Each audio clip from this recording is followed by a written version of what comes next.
I appreciate it. Thanks again to our workforce, the whole city workforce that worked so hard keeping our operations going. We should note it's Drinking Water Week, so maybe a special shout out to all those who operate our Monroe water plant that provide drinking water to our whole region, whole county and areas around us safely, even through all these challenges, as well as all the other workforce. My family's doing well. Thanks. Just giving you that quick update. We're all on the mend. That's good. Mr. Volan, following up on that, I thought it might be helpful tonight just to give a little update. As you noted, last Friday afternoon, the governor announced for most of the state plans to move from what he calls stage 1 into stage 2 and laid out stages 3, 4, and 5 and target dates for those based on 4 criteria that he said he was using at the state level to identify the opportunity to do so, ending up their goal at July 4th, kind of reducing all restrictions. Locally, we have been and will continue to focus on the health and health indicator here to protect our health. As you indicated, the local organizations led by the health department, the health officer, and the health department of the county, with the strong support of both the county executive and your mayor, did decide last Friday afternoon, after the governor did so, that our health indicators do not indicate we are moving in the right direction. Quite specifically, indeed, we do not have a 14-day declining hospitalization rate. We do not have a regular, consistent, declining 14-day case rate. And we felt actually quite strongly, all of us who've been monitoring this for many weeks, that the indicators locally do not support a relaxation, particularly in the immediate kind of day after that the governor, or 2 days after that the governor was proposing. So as you indicated, the governor, and I will give him credit because not every governor in the country did so, but our governor has acknowledged that there may be differences at local levels that justify and support changes. So we have done so with a health order that indicated we would retain the current restrictions at least through Friday, May 15th. And that's where we are. We're going to keep looking at the data. We do want to let more activity happen when it is safe to do so, but we do not want to do that until it is safe to do so. So in the meantime, the next week and a half, for sure, we're continuing the restrictions on non-essential travel, on non-essential organizations and enterprises being open. We're just keeping the status quo. Please keep the physical distancing, the masking when you're in public, stay 6 feet away from people if at all possible. Use personal hand washing and sanitizing practices that you've been doing. Don't go to work when you're sick, and do only essential travel and activities. That has helped us flatten the curve, protect our healthcare system. We've had a lot of good results, but we are not yet out of the woods, and we will continue to monitor that. I can let the council know that we will have a press conference at 1:15 as we do on every Friday. Please tune into that if you want updates, and we do expect next week to be able to announce what the next steps are locally as we've set them through next Friday. I will also note the continuity of city government team continues to work particularly on our city government. As you all know, we've stayed open through this whole crisis and pandemic. Kudos to all the workforce that do so, even in sometimes stressful times and situations. We will continue to operate. We will look at changes in facility access. I've indicated that we are not going to change facility access until May 18th at the earliest, Monday the 18th, if the conditions suggested should be done. We are starting to prepare for what might be reopening City Hall, what that would take, what form it would take, how employees would be protected, how the public would be protected. We continue to do lots of evaluations and planning for events and activities, programs, et cetera, from swimming pools to parades to other things, and we'll be sharing those decisions as they're made. Again, thanks to everybody in our community who keeps things going. Please, you're welcome to reach out to us, but do know that the focus that we have right now is continuing to protect our healthcare system and the safety of all of our people. while we figure out how we can take the incremental steps over the weeks and months ahead that will let us do additional activities, commercial enterprises and such, while we continue to protect our health. An unbelievable number of people are helping make this community work. Thanks to everybody for that. I'm going to hand it over now to the two work groups again, which have been doing extraordinary work. Volunteers, dedicated, focused.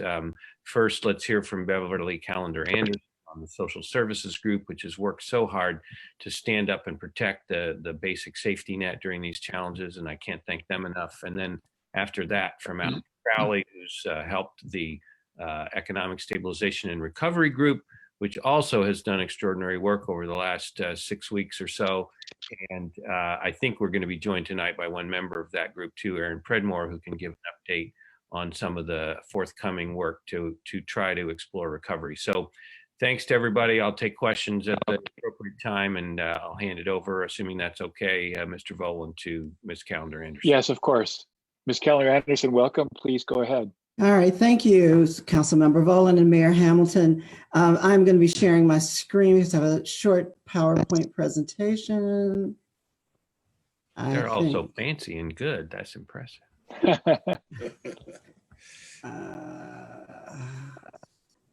Let's see. Okay, wait a minute. I see it. Okay, it's coming. I don't know why they don't have a big press play button on PowerPoint. There should be a big press play button somewhere. Yeah. Okay, there it is. There we go.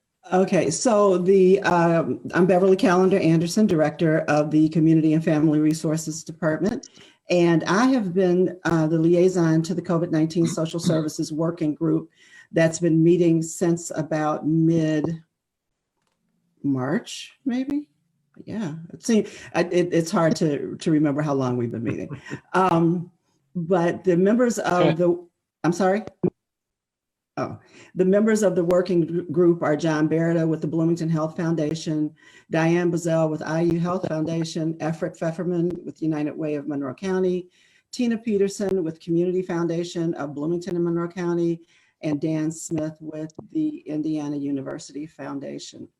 So when the group first got together, they decided to focus on the four basic areas, and really the goal was so that the safety net that we have here in Bloomington for our residents did not break, and to see what we needed to do to keep that from happening. And so we focused on emergency food provision, an isolation shelter for persons experiencing homelessness, childcare for essential workers, and personal health and safety.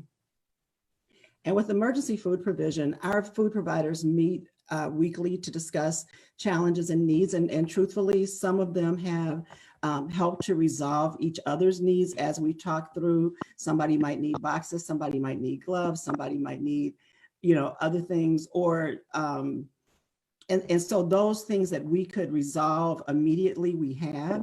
Most of our food needs have been met through the traditional service providers and with the creation of new resources like the food train.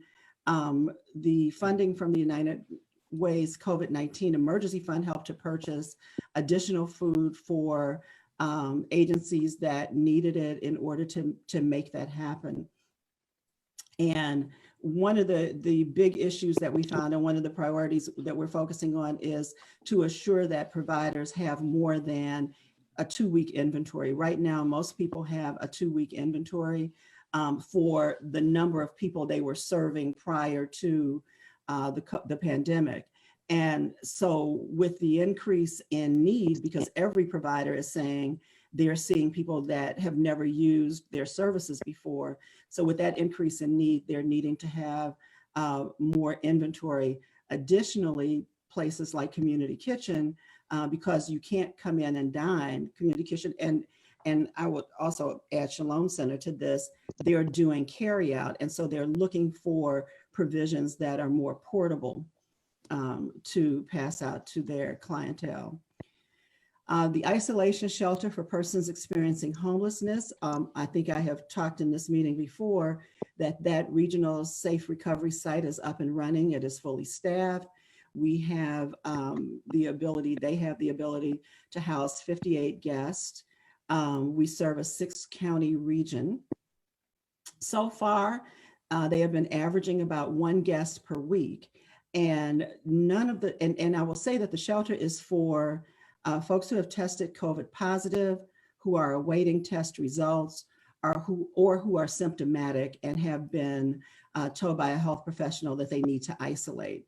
And so far, they have averaged about 1 guest a week since it's opened. And I am happy to report that among our area shelters, there have been no COVID-19 positive test results.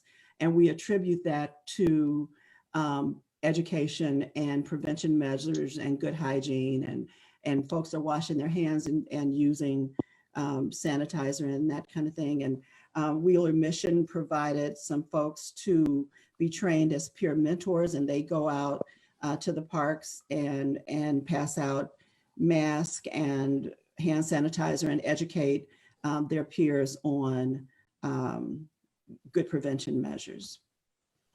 In childcare, that team performed a survey among companies with essential workers, and we had an estimate of the number of childcare spots that were going to be needed. They also surveyed childcare facilities to see who was able to stay open, what ages they were able to take, what the costs were. With that, 3 pods were created, 3 childcare pods, which would be able to provide childcare in small groups. So 8 children to 1 to 2 adults in these small groups. And so one was created at Twin Lakes, one was created at Banneker Community Center, and one at the Boys and Girls Club in Ellisville. The Community Foundation has a staff that's serving as a navigator to help people in need of childcare services find the appropriate service, either through these new pods that were created or through existing childcare services. That person is also helping people who need scholarship assistance to find that. Our registrations were very low. Some of the thinking is that because a lot of businesses were closed or people were able to work from home, that they were doing their own childcare, or by the time these opened, they had found other options. But we are thinking as we move forward and things are starting to open up again, that people will need more childcare again. And so now we're starting to look toward what does that mean for camps and summer camps, and will there be needs among not only the essential workers, but all workers that are now going back to their professions and their jobs. The personal health and safety, they're continuing to develop their priorities. They've met. We've talked about things like hygiene for people experiencing homelessness who are, out and about, especially during the day with a lot of places closed down. We've looked at domestic violence issues that arise because, and maybe even child abuse, because people are home all day, every day when they haven't been before. And we've talked about other social service needs. So those priorities should be coming within the next week or so. And so that's what we've done to date. And I'm happy when Alex is done to take any questions. Thank you. Mr. Crowley. Thanks, Beverly. I'm going to share my screen now. Let's see if I can do this. Okay, can everybody see the screen? Yes, it's looking good. Great, thanks. So Alex Crowley, Director, Economic and Sustainable Development for the City of Bloomington. And I'm also very pleased to have Erin Predmore join us today. She's the President and CEO of the Greater Bloomington Chamber of Commerce to talk about some of the reopening activities underway. So I'm going to fly through my part of it pretty quickly to give her maximum time to talk about what's going on right now. So as a reminder, the Economic Stabilization and Recovery Working Group involves this group here, including Councilmember Scambolari, who's been great on the team, and we're really, everybody's working very hard and really well together to advance the 3-phased programs that we want to pursue, which is rapid response, the recovery, which is the reopening period, and the long-term planning. I also wanted to recognize the advisory committee that was stood up very quickly they are the ones, if you recall, who do a preliminary review of applications as they come across for the Rapid Response Fund loan program. This is the group, and they are operating in the background and working diligently and doing a great job staging so that applications come across with ratings that then the city staff can make final determinations of. So I wanted to recognize their work and to thank them profusely for everything they've done so far. The program to date daily counts. You've seen this chart before. It's been added to with recent dates. You'll see that there's a growing number of applications that have been started as well as submitted over time. We are processing as many as we can. There's still a difference between what's been processed and what's been submitted, only because they keep coming in. So we are staging them through that advisor group that I just highlighted. There's still a pretty big discrepancy between what was started and what was submitted, and we're going to be pursuing some research with the group that just started their applications but didn't finish them to get an understanding of what it is that they intend to do and where potentially they ran into some issues if those issues cause them to stop the application process.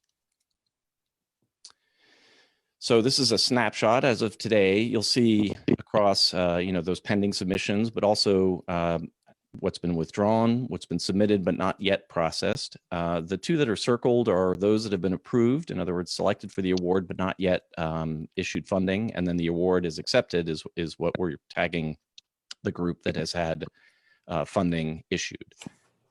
So you'll see one award was declined. I think I mentioned this before. They realized that they didn't need it, and they asked us that they actually return the money. So this is the distribution as it stands today. So the commitments that we've made so far, if you look over all the way to the right, the total column, total funding committed is $1.187 million. And that is broken up between what's been approved and pending final agreements of $476,000, and then what has actually been funded, I should say, which is $711,270. And you'll see the breakdown there between the food and beverage tax and the BUEA. So predominantly funded by food and beverage, but a fair amount covered by the BUEA. And again, the combination of the two has helped us cover businesses that might not have fallen under one or the other. So that combination was really helpful to us. So what you'll see is we're approaching that $1 million mark, which was that first tranche that we had discussed with you early on. It is our feeling that the ongoing situation may stimulate additional applications. So I think it's been prudent all around to have a second tranche waiting in the background. And we will, of course, keep you updated as to how that progresses.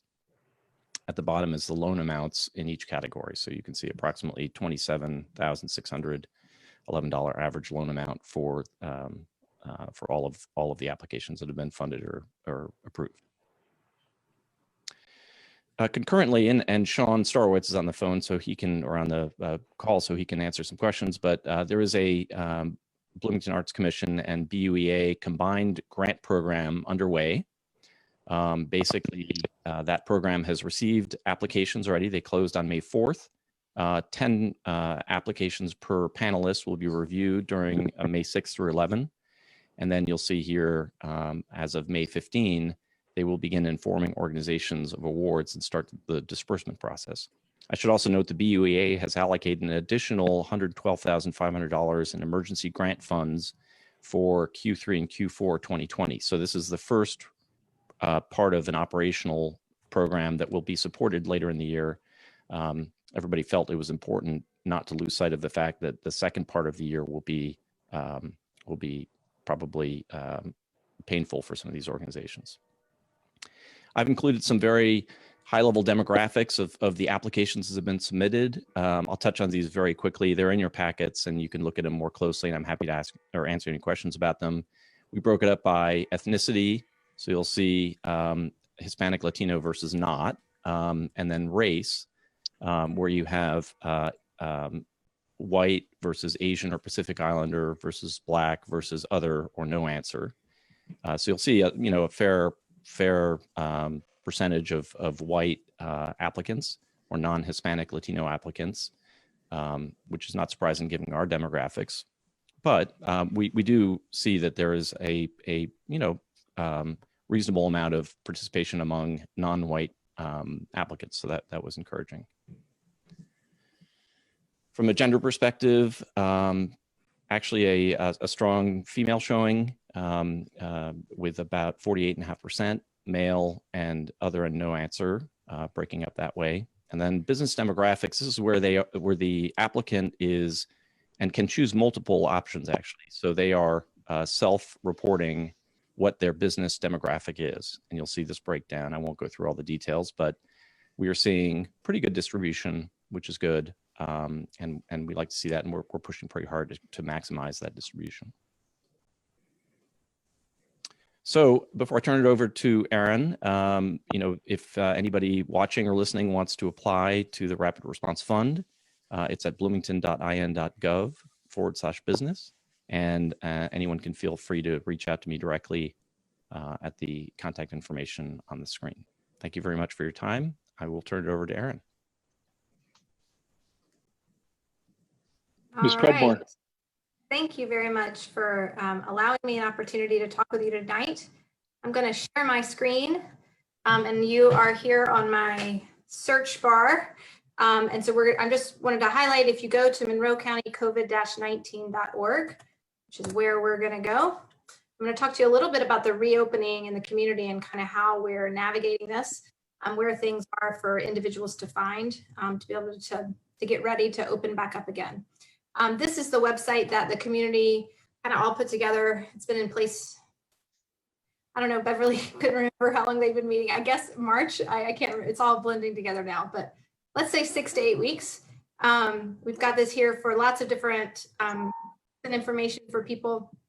Here at the bottom, we've got our Bloomington Back to Business tab, and we can click on that and go immediately to a new section of the website that we put together with different resources here available as well. So we've got some quick overviews and things like that. We realized did a survey of businesses to ask what help they needed, and they both needed some just basic sort of things available to them to help them think through solutions, and also some specific things. The group that's working is part of the ES&R group. We're a subset of that, kind of taking this 3 to 12 month reopening and recovery time period to try to get things started again and make sure businesses are feeling comfortable about reopening, and that also that their customers and our citizens here are feeling comfortable about going back out again. So finding a balance between those two things, both safety and that economic development. One of the things that has come out of our work is the ability for a business to request a tiger team. So for those who don't know, a tiger team is a small group of experts that come together to solve a specific problem. And you can request, we've got over 60 volunteers, many of whom are from Cook as managers and things like that in different aspects of their work, along with another 20 or 25 from the broader community who have volunteered to come together and share their expertise with businesses who are trying to maybe figure out how to reimagine their retail space or solve an employee training issue or something to do with their facility, all sorts of things. So this tiger team, if listening or has questions about that, they can make a tiger team request down on the bottom of this page, and we'll come, the email will be generated, and then we'll share that with the tiger team, the whole list of volunteers, to see who is the best ones that need. So we're excited about that. We think that's going to be a really useful and quick, efficient way for businesses to get back to reopening and that recovery. And the other part of what we're doing, so that's that kind of one-on-one coaching and active help. But we realize that there's a lot of topics that we can cover remotely. And so we've got a Back to Business conference going on, just started today. And we've got 2.5 weeks of virtual conference sessions planned. This right here is just the first week. Today we did HR and COVID-19 do's and don'ts. And then we also got some reopening updates from Penny Caudle over at the Monroe County Health Department. Really just talking about business owners about their questions specific to their business, and also just around things like temperature checks and customers, or where questions about PPE or questions about the governor's order, things like that. So it was really helpful to have her available, and we really appreciated that. Later in the week, you can see we got some other topics coming. this week, and then next week we'll have the registration open shortly for that too. This has also been a big project that I know I'm here to talk to you about it, but there's tons of people working on this. It's really been helpful to get all of those things done. The last thing before I get off of this is I was going to show you the other thing that continues to go on is we have primary elections coming up, as many of you know. And so I just want to let people know that we've got lots of information here for all the different people about all the different candidates running. So if anybody who's listening needs to find out more about the different candidates, we've got some of that available as well to help share that information publicly with the broader community. And then the last thing, we've got our Let's Tackle Now with the training and the Tiger teams and all that sort of stuff. And then we've also got a section of our group that's working on what comes next. So not just our businesses ready to reopen, but then also revenue generation. And so we're looking for opportunities. One of the committee members, I believe it's Jane Coopersmith, came up with a name, SOS, support, what is it? Summer of Support. I'm going to say it wrong. Summer of Support, where we string together 8 weeks of support for different sectors of our economy. And we're going to try to make a fun game out of it where people can enter. If they do X, Y, and Z, then they can submit, and then their name might be drawn for prizes and things like that. So fun ways to get people out of the house, or maybe using online and carry out for a way to support some of our businesses locally as they deal with the summer and a natural downturn in the calendar. And then on top of that, the pandemic. So those are the things that we've got going so far. And we will continue to come up with ideas. If anyone listening has ideas about how reopening needs to happen or some creative ways to, we were talking earlier today about, Kirkwood and, could we use some of the new renovations there to allow restaurants to serve outside of their restaurant space? They'd be outside so they could have more tables, ideas around parking, around signage, all sorts of things. So there's a lot of talk going on, and we are happy to navigate through some of those things and try to pull those pieces together. So thank you very much. Thank you to Ms. Predmore and Mr. Crowley, and to Ms. Callender Anderson, and to the mayor.